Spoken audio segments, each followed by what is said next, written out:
What you're about to hear unfolded under the blazing daylight at a Marine Corps training ground in front of hundreds of witnesses. A decorated combat dog named Blaze, scarred from missions no civilian would ever know about, had become so volatile that even seasoned handlers couldn't keep him under control. The decision had already been made. Blaze would be put down the following morning. But then, a man no one recognized stepped forward, and what happened next defied every expectation. Before I tell you what happened next, subscribe to the channel and let me know in the comments where you're watching from. It helps more than you know. The Marine base sat beneath a punishing summer sun, the kind that made the parade grounds shimmer and the asphalt soften. Flags snapped in the hot breeze as families streamed through the gates, children pressing their faces against fences to catch glimpses of the dogs they'd come to see. It was Demonstration Day, held twice a year, where the public could witness the precision and power of America's military K-9 units. Picnic blankets dotted the lawns, phones lifted in anticipation, everything staged to look perfect. Captain Rowan Briggs, his uniform crisp and voice amplified through speakers, welcomed the crowd. "Today you'll witness the finest working dogs in the United States Marine Corps," he announced, drawing polite applause. Behind him, handlers stood in formation with their dogs, Belgian Malinois and German Shepherds, all groomed and disciplined, sitting at attention. But away from the cameras in the back kennels, something was wrong. The sound came first, a low growl that vibrated through concrete walls, followed by violent rattling of metal. Staff Sergeant Cole Maddox, a veteran handler with 15 years of experience, pressed his back against the kennel wall, a fresh scratch bleeding down his forearm. He knew aggression, he knew fear responses, he knew the difference between a dog having a bad day and a dog that had fundamentally broken. Blaze was broken. The massive German Shepherd paced his cage with predator intensity. His coat bore scars from 3 combat tours. One ear was notched from shrapnel. His amber eyes tracked every movement outside the bars with unnerving intelligence. A metal plate on the kennel door read, "Blaze, RCVD 2022, Combat High Risk." Lieutenant Marcus Delane, Chief K-9 officer, approached with 2 handlers. His face carried the weight of failure.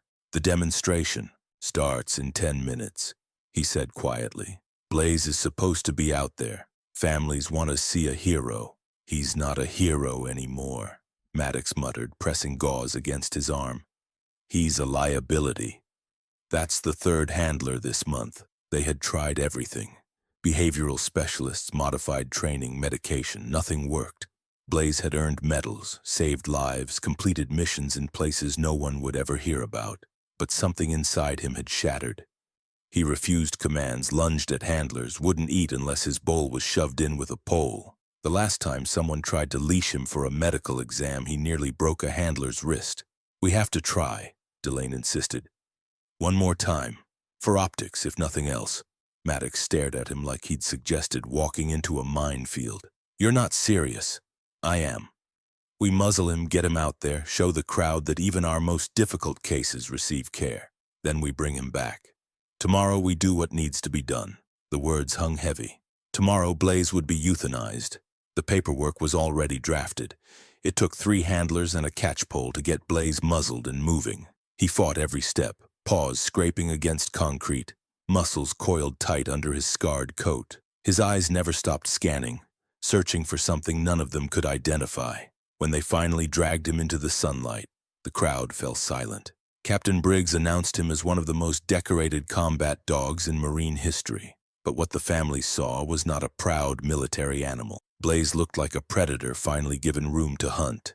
He ignored commands. He lunged at the perimeter fence, testing the barrier, sending families scrambling. A toddler cried, a woman screamed, and the demonstration dissolved into chaos. "Clear the ring!" Briggs ordered, his practiced smile cracking. Handlers dragged Blaze back toward the kennels, the crowd whispering, "That dog's dangerous. He should be put down." And then, in the back row of the bleachers, a man stood. He was tall, broad-shouldered, his arms thick with veins, his posture calm but commanding. Cargo pants, a plain shirt stretched across his chest, no insignia, no identification. He didn't look like a civilian, but he wasn't in uniform either. His presence was quiet but undeniable. As Blaze was hauled past, his head jerked toward the man.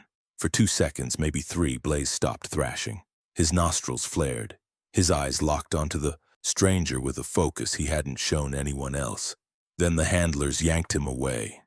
The man didn't move. He just watched, his jaw set, his hands resting calmly at his sides. The handlers didn't know it yet, but everything was about to change. What happened when that muscular Marine stepped into Blaze's kennel would defy every rule of training and expose a secret the Corps never wanted revealed. The handlers argued in the observation room outside Kennel 7. Blaze had been locked down, muzzle strapped tight, pacing in tight circles like a storm contained in concrete. His amber eyes burned with restless energy, his body trembling with adrenaline from the failed demonstration.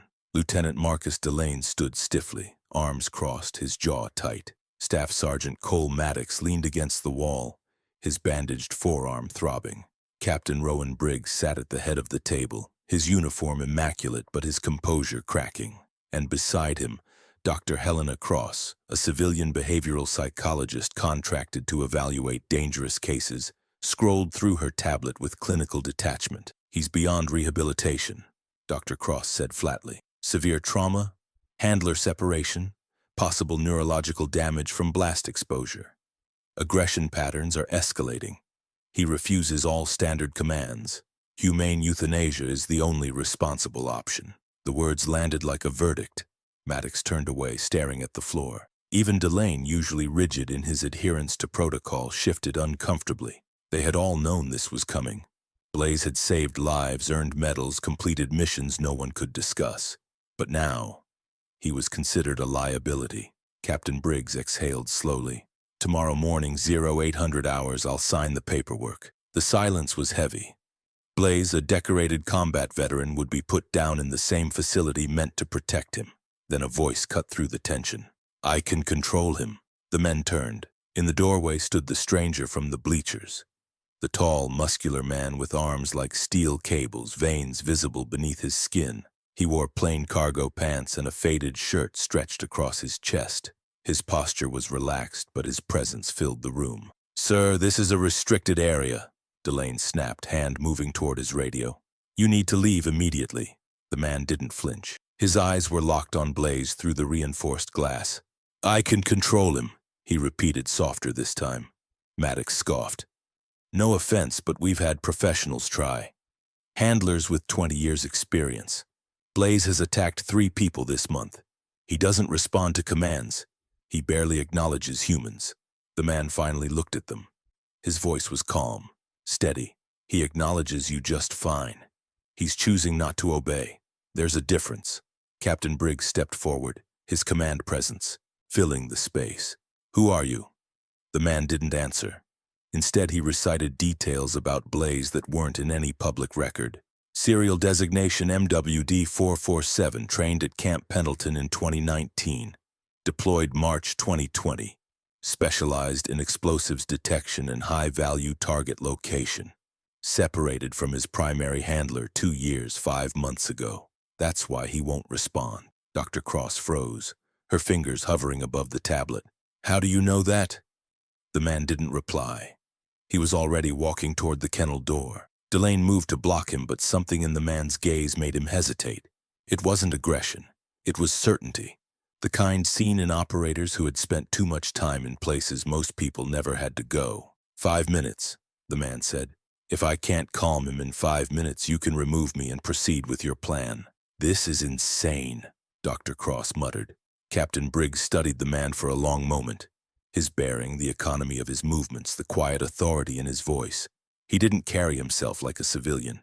Yet he wasn't in uniform. No rank, no insignia, no identification. And somehow he knew things about Blaze that were buried in classified files. 5 minutes, Briggs said finally. "But if he charges, we pull you out immediately. Non-negotiable." The man nodded once. Maddox unlocked the kennel gate with trembling hands. Inside, Blaze rose to his feet, hackles raised, a growl building in his chest. Every handler in the room knew that sound. The sound a dog makes before it attacks. The man stepped inside. The door clanged shut behind him. And then he did something that violated every safety protocol they had ever learned. He knelt down, lowering himself to the concrete floor. Slowly, deliberately, he turned his back to Blaze. Maddox whispered, "He's going to get torn apart." But Blaze went silent. His hackles stayed raised, but his body language shifted. Confusion, recognition. His head tilted, ears rotating forward, eyes locked on the man who had made himself vulnerable in a way that made no tactical sense. Then so quietly the microphones barely caught it, the man spoke a single word. It wasn't English. It wasn't any language the handlers recognized. 2 syllables spoken like a breath. Blaze froze. His ears snapped to attention. His weight shifted forward.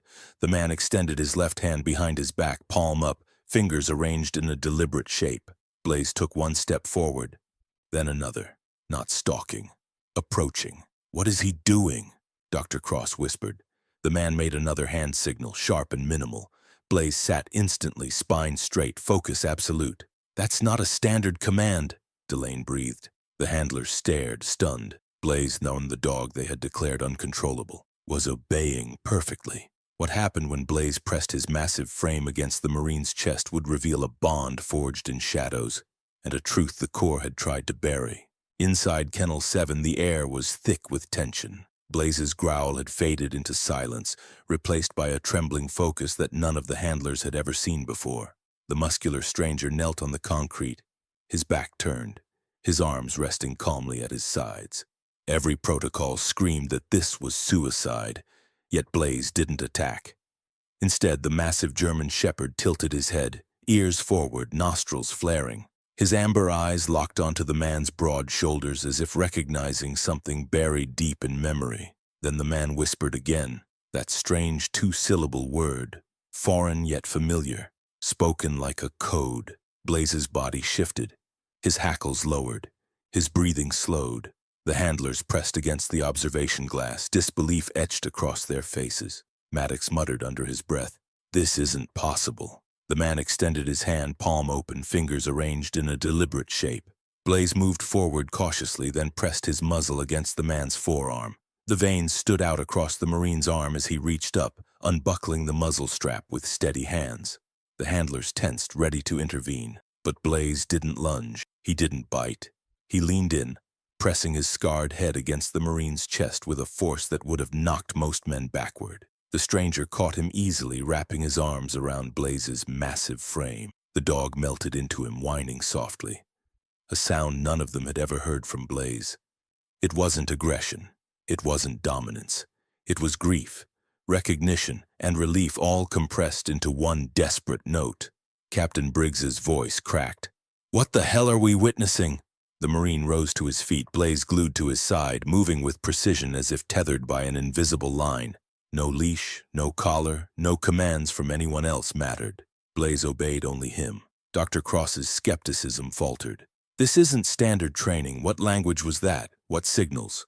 The Marine's reply was calm, matter-of-fact. "Operational communication protocol. Classified." Maddox shook his head. "I've trained with Marines, Rangers, even Special Forces. I've never seen anything like this." The Marine raised his hand, flicked 2 fingers in a subtle gesture. Blaze sprinted across the kennel, stopped inches from the far wall, and sat at attention. Another gesture. Blaze returned instantly, resuming his position at the Marine's side. Lieutenant Delane tried the standard recall command. "Blaze, come!" His voice echoed. Blaze didn't move. He didn't even glance at him. The Marine tapped his thigh with 2 fingers. Blaze spun and returned instantly. "He's been deprogrammed from standard commands," the Marine explained.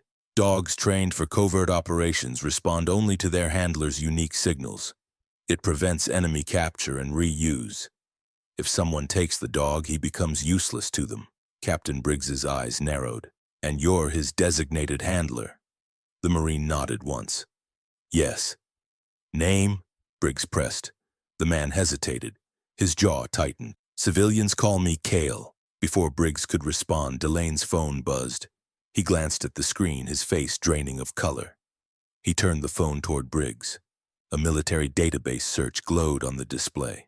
Most of the file was redacted, black bars covering entire sections. But certain words were visible.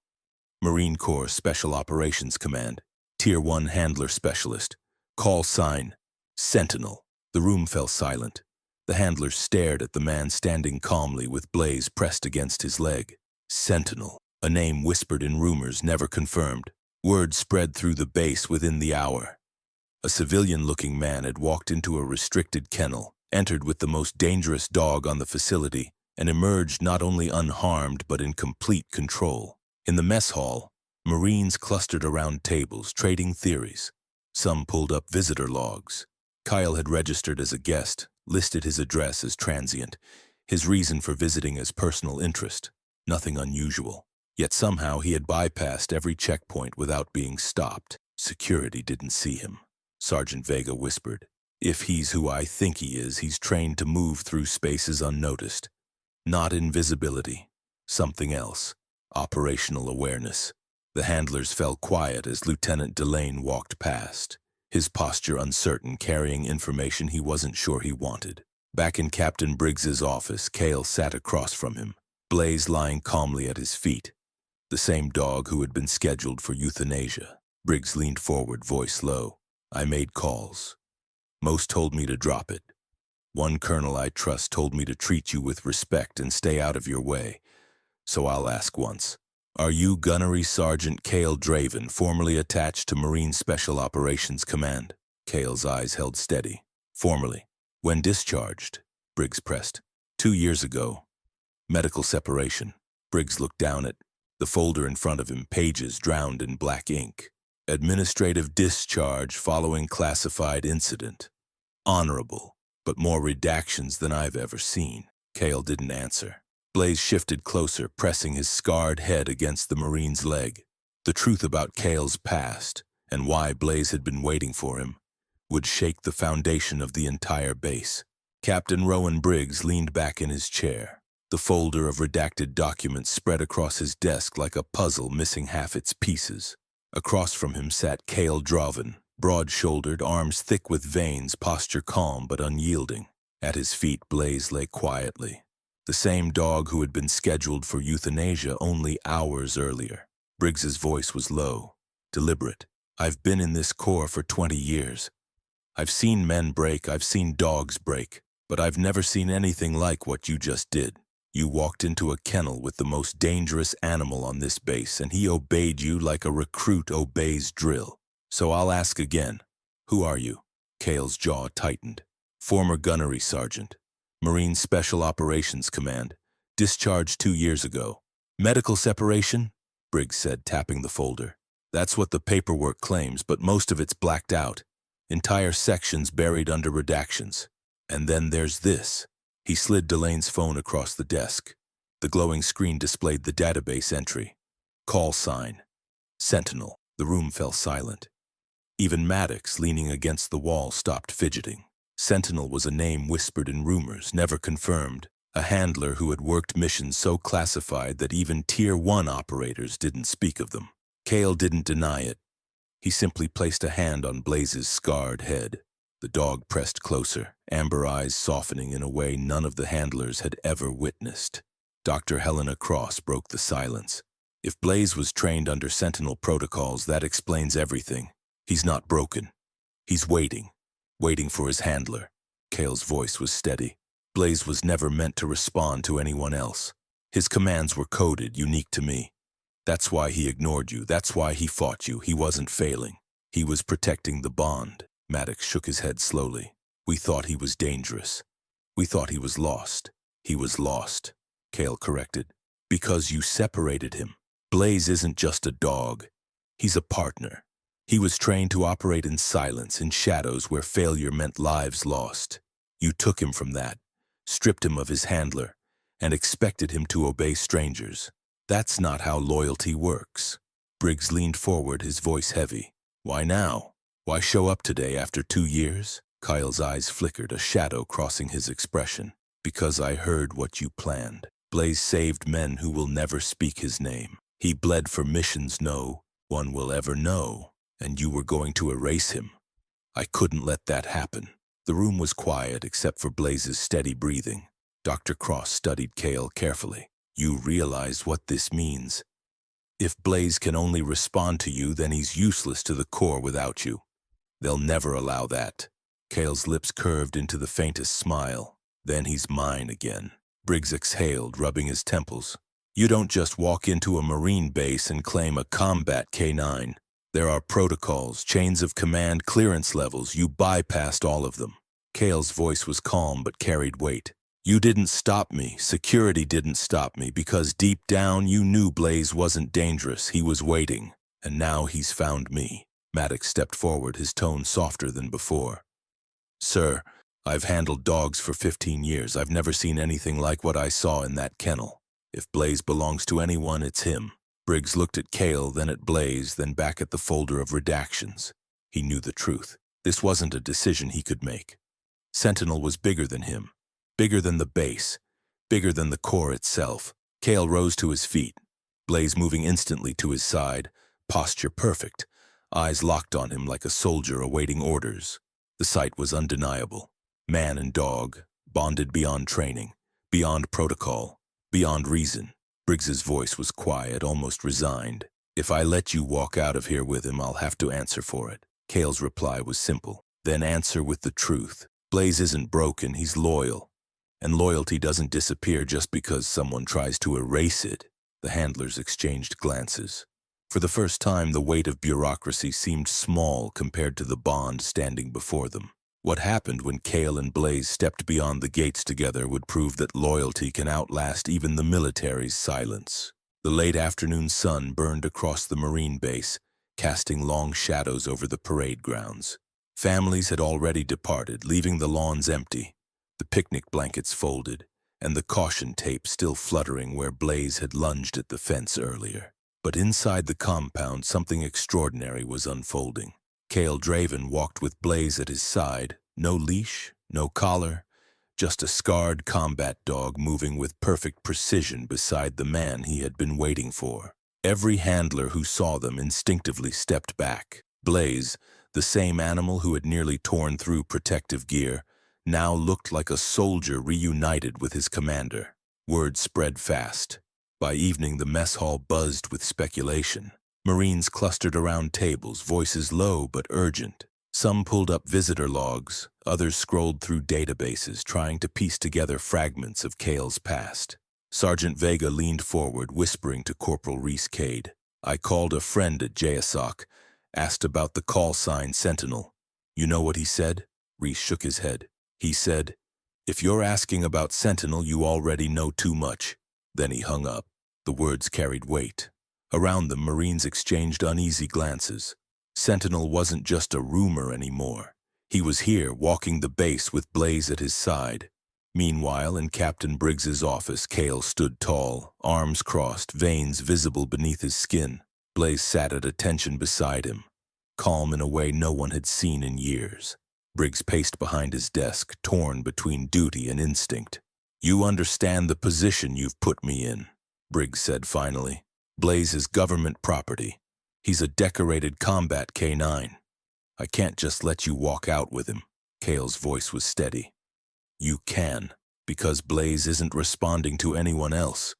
He's useless to the core without me. You know it. I know it. And Blaze knows it.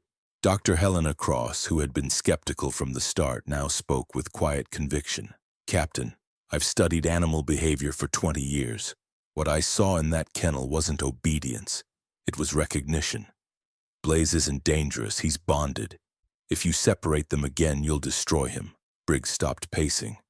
His eyes flicked to Blaze, then back to Kael. Why did you leave? Why were you discharged?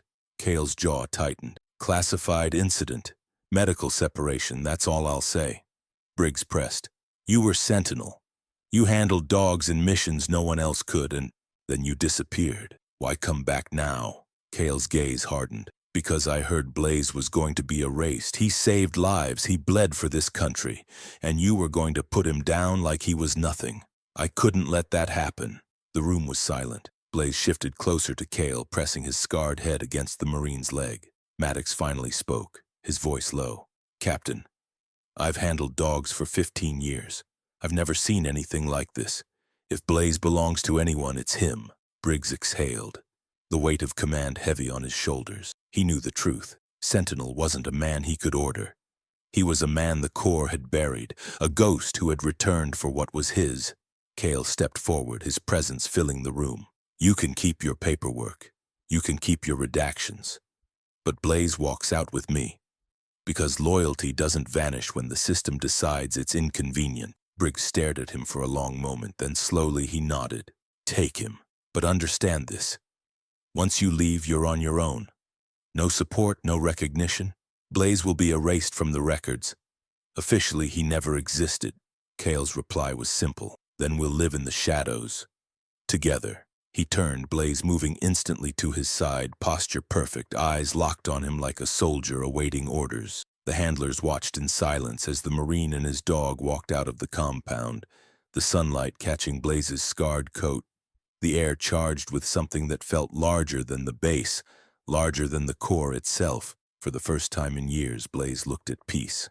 What happened when Kael and Blaze stepped beyond the gates together would prove that loyalty can outlast even the military's silence, and reveal the true cost of serving in shadows.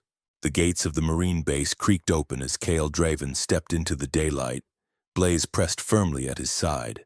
The scarred German shepherd moved with flawless precision, his posture tall, his amber eyes locked on the man he had been waiting for. No leash, no collar, no muzzle. Just a bond that had survived war, separation, and silence. Marines lining the perimeter watched in stunned quiet. Hours earlier, Blaze had been labeled uncontrollable, a danger to everyone around him. Now he walked calmly beside Kael, every muscle tuned to his handler's presence. It was as if the chaos of the demonstration had never happened. Kael's broad frame cut a commanding silhouette against the sun. His arms, thick with veins, swung with deliberate calm. Blaze mirrored his movements, each step synchronized, each breath steady. Together they looked less like man and dog, and more like two soldiers reunited after exile. Captain Rowan Briggs stood at the edge of the parade grounds, his uniform immaculate but his expression heavy. He knew what this moment meant. Officially, Blaze would be erased from records.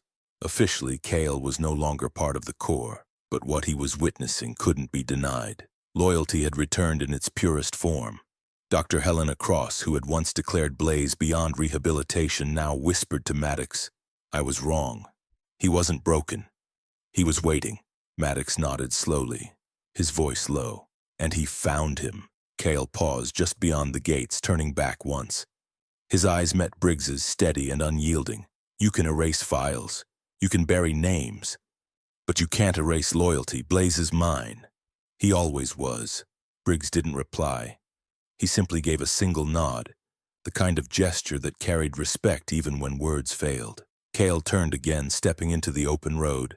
Blaze followed, his scarred coat catching the sunlight, his stride strong and certain. Together they moved beyond the base, beyond the bureaucracy, beyond the silence that had tried to bury them.